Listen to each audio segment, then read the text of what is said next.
I did have the opportunity to go down to Miami last week and participate in meetings and presentations around the Transatlantic Agreement, TTIP or TTIP, and I did so. I wrote at the last meeting, I presented a report that I did for the Center for International Environmental Law, and so I went down and I presented that same report, but to negotiators.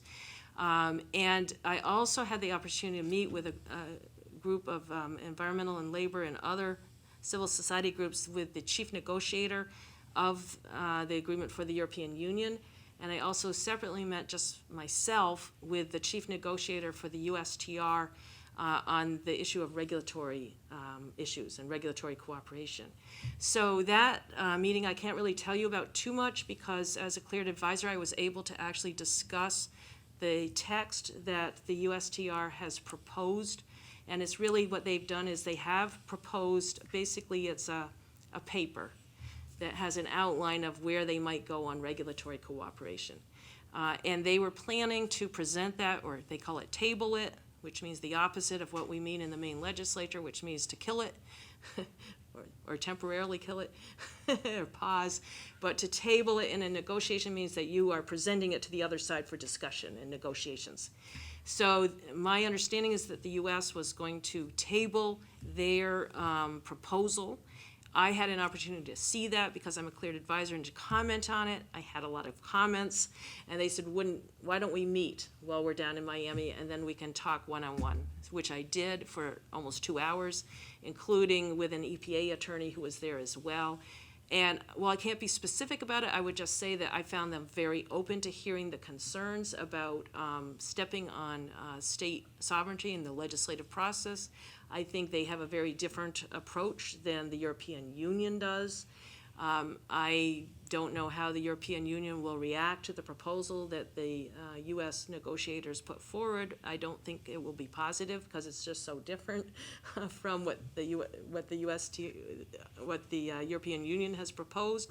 But I do think that our making comments about this, if we care about this as a commission, which we haven't done yet, at some point could be useful. I think the response I got was that, by coming in with a 30-page paper analyzing this European Union proposal was extremely helpful to the U.S. negotiators to have that on the U.S. side, and the European Union negotiators promised to read it. So we'll see what they say. They insisted that what they want to do has no resemblance whatsoever to what I say it does. So I said, well, I read the language, you tell me what I did wrong, and we can take it from there. But it was a very interesting meeting, and I would also say a big part of the meeting with Ignacio Bercero, who is the chief negotiator for the for the European Union, was about the procurement issue. This is a huge issue for all states. And the issue comes down to whether or not our taxpayer dollars can go to have like small business preferences, for example, whether we can have local content requirements.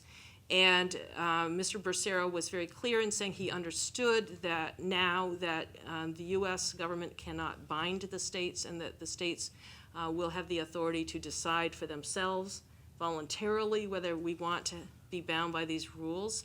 And there was a lot of discussion in the meeting about what the USTR wants to accomplish and what their priorities were. I thought it was a confidential meeting, but there was an article that reported virtually everything that went on at the meeting. I did send that to Locke, I think, but it didn't make it into this packet, I don't think. So perhaps for the next meeting you can read that. And I would just say that it was not entirely accurate in terms of my understanding of what took place at the meeting, but it's a good summary of what happened. And we did discuss kind of what the primary areas of their interests are, and what came into the article mentioned transportation. So I'll just give you an example. Some years ago, around subways, there was purchasing of the Bombardier, I think they are, that's the name of it, subway cars from Canada. And there was a lot of stuff about that because people were saying, why aren't we purchasing, with public dollars, subway cars made in the United States? Well, that's a procurement issue. And so that's an example of, can you limit, what your public dollars are being spent on to try to create jobs in your state or in your country. And that's an example of transportation issue, one of the primary things that apparently the European Union wants. He also mentioned energy and environment. And environment means everything from incinerators to recycling it's a very broad category. So that was an interesting thing. He also said that they understood that they weren't going to go after minority and women's set-asides. I felt it was less clear around the whole issue of small business set-asides. And some people came away from the meeting and the article said they're not interested in changing that. I don't have that confidence, I would just say. But it was a very interesting meeting, and I think what is good is that, Maine, I really went down there in part to give this presentation. I wasn't speaking for the commission, but in the meetings with the negotiators, talking about issues that the commission has taken positions on in terms of procurement and raising some of the questions around the regulatory issues. I did represent, I sit on the commission, and so they're aware that Maine is one of the few states that actually sits down and has meetings with negotiators, and I think that's a good thing. And I would say that the U.S. negotiators as well as the EU negotiators were very open to having future meetings, and we might want to have some of the people that I talked to, perhaps not Mr. Barcero, who's head of the whole European Union negotiation, but some of the U.S. Negotiators, maybe we could get them on the phone sometime to talk about some of these issues with the Commission. I think they would be open to that. They're very friendly and, very substantive, so. Sure, Locke. Just a couple of things. The article that Sharon wrote and is referring to was part of your packet for your last meeting, and it's also posted on the CTPC website for anyone who wants to see it. Paper I wrote. Yes, the paper is what I'm sorry. Yeah. And I think it's fair to say, as staff person, I'm reading a lot of material on behalf of the commission, and I think it's fair to say that this paper that Sharon presented, I think from what I can read, is going to be very influential in this discussion. So this commission sort of has this unique opportunity, that Sharon is very involved in all this and can report to you directly on what's going on. And the other thing I was just curious about, in the same sense about defining what the tobacco carve-out for the ISDS process, could you just briefly define what regulatory cooperation is? Because I think it's an extremely important point that this commission may eventually really want to take a stand on, one way or the other. We don't really know what it is. I'm just going to say that, okay?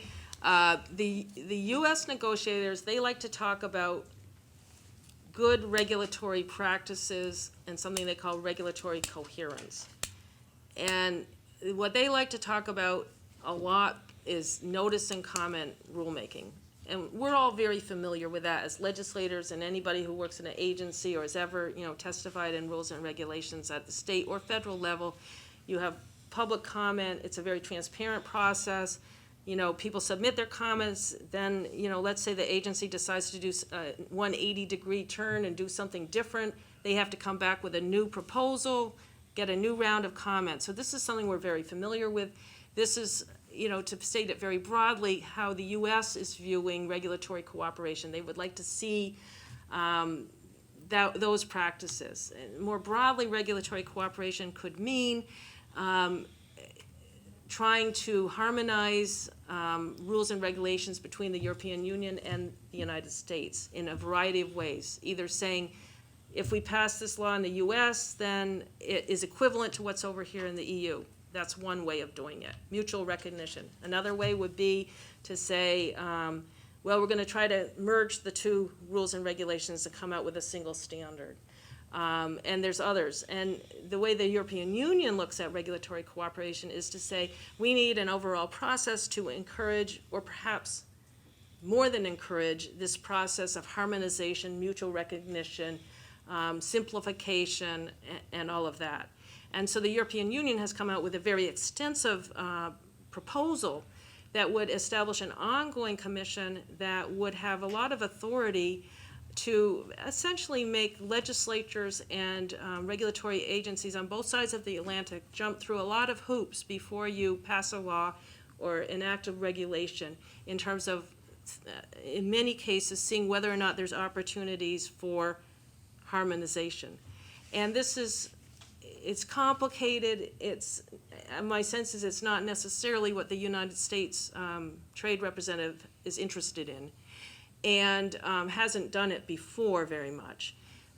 And what is really quite different about the EU proposal is that it would really seek to get legislatures, including state government legislatures, be part of this process, and including, you know, sending copies potentially of your bills before they're even introduced to this regulatory oversight body that's made up of European Union officials and U.S. officials, so they can check it out and see whether or not there's a good opportunity for harmonization. So it raises a lot of questions around sovereignty, around the authority of legislatures to govern their own business.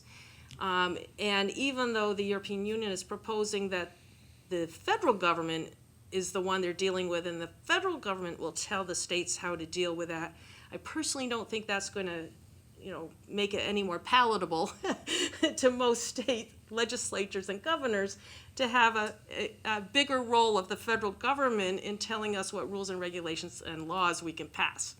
And I'm perhaps overstating the case, but it has the potential to be really an interfering aspect. And so it's really a question of, you know, where that's going. And, you know, the long and short of it is right now that this is something that the European Union has said is very, very important. It is something, from what I can gather without, you know, breaking confidences, on the U.S. side, that they're much less enthusiastic about at least the model the European Union has come up with. And so they are going to be talking about this. And I would just add parenthetically that in the European Union itself, in the different countries, among legislators as well as sort of civil society, different, you know, nonprofits and different advocacy groups, regulatory cooperation is actually as controversial as the whole investor state. It's become very, very controversial. So we'll see where that goes, but I think there is a potential that some of the same concepts that are in this broad regulatory cooperation could go into the individual chapters, and that may be where the U.S. is going. And I would just caution that if people have concerns about the broad policy, that they might also have concerns about piecing it out into the different chapters, and that might be something we want to look at in the future. So probably, again, a wordy answer to your question, but it is very confusing. It's not clear what it is, and what it is will be whatever comes out in this agreement, I guess, and that's up to negotiations. So. Sorry, Christy, go ahead. Thank you. Oops. Thank you. Perhaps you alluded to this earlier when you talked about the version that was going to be tabled soon, but is the timeline for the TTIP similar to that of the TPP, or do you think it's more or less imminent, in your opinion? Yeah. Well, I mean, the TPP has been concluded in the sense that you have 12 countries that have said we're ready to sign it. Their trade ministers have all said we're ready to go, and then it has to go through this process of all the legislatures. The TTIP, or Transatlantic Agreement, EU agreement, is in a much earlier stage. Although it's already, they've had the 11th round, okay? And of course, if you listen to the Obama administration and anybody involved, you know, trying to push it, they're all saying we intend to have this completely negotiated by the end of President Obama's term, which is, you know, not that long from now. I personally think that's like impossible. But then again, I'm not negotiating, so who knows? But just, you know, based on just what I said on regulatory cooperation, and there's all these other things where they're not really in agreement yet at all. I don't believe there's a single chapter of this agreement that has been agreed to by both parties. And you've got big issues around tariffs. The procurement one is a huge one where they're not on the same page. Right now, the U.S. has agreed to come up with a, quote, framework whatever that is, okay? A framework for what they might offer in the future, in January and maybe February. So I think things are not, you know, I just think it's unlikely it's gonna happen before the end of 2016, but you know, you never know.